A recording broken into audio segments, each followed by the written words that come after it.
আসসালামু আলাইকুম। আমি আছি জুবায়ের। প্রথমেই শুরু করছি আল্লাহ তাআলার নামে, যিনি সর্বশক্তিমান।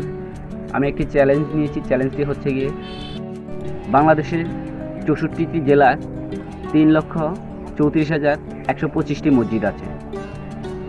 এখন আমি আছি আমার প্রথম মসজিদ। প্রথম মসজিদটির নাম হচ্ছে গিয়ে চৌরাস্তার মোড়, বাইতুল কোবা জামে মসজিদ। এখন আমি আছি বাইতুল কোবা জামে মসজিদের প্রাঙ্গণে। আমি আপনাদেরকে দেখাবো বাইতুল কোবা জামে মসজিদকে। চলুন আমার সাথে, চলেন যাই।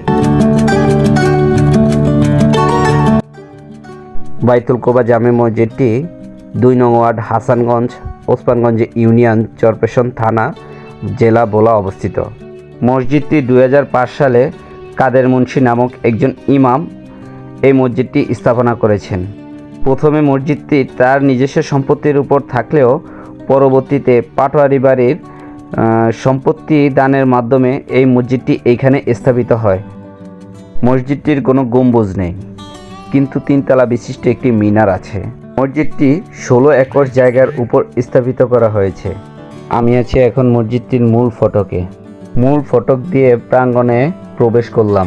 মসজিদটিতে ঢোকার সময় আসর আযান দিচ্ছিল।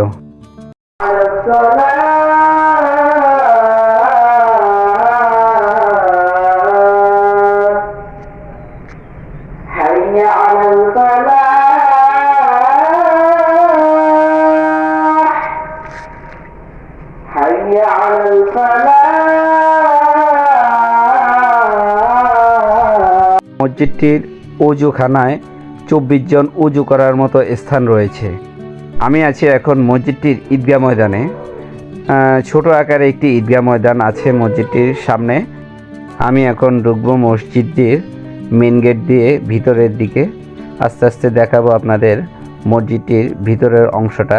মসজিদের ভিতরে 4টি পিলার বা স্তম্ভ দেখা গিয়েছে এবং এই মসজিদটিতে 400 মানুষের ধারণ ক্ষমতা আছে বলে জানা গিয়েছে। মসজিদটির বয়স 21 বছর হলেও মসজিদটি উন্নতি ততটা হয়েছে বলে আমার মনে হয় না। আমি যখন মসজিদের মুয়াজ্জেমের কাছ থেকে মসজিদ সংক্রান্ত তথ্য সংগ্রহ করছিলাম, তখন মসজিদের মুয়াজ্জেম আর ইমামের বেতন শুনেই বুঝতে পারতেছিলাম যে মসজিদের আয়ের পরিমাণটা কতটুকু।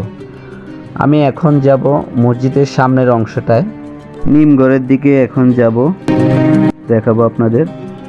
মসজিদটির আয়ের উৎস ভালো না হওয়ায় মসজিদটি উন্নয়ন করতে কিছুটা ব্যাহত হচ্ছে। এখন দেখাবো আপনাদেরকে পুরো মসজিদের অংশটি।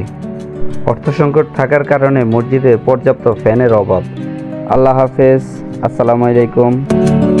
সবাই ভালো থাকবেন। পরবর্তীতে আবারও দেখা হবে অন্য কোনো মসজিদের ভিডিও নিয়ে।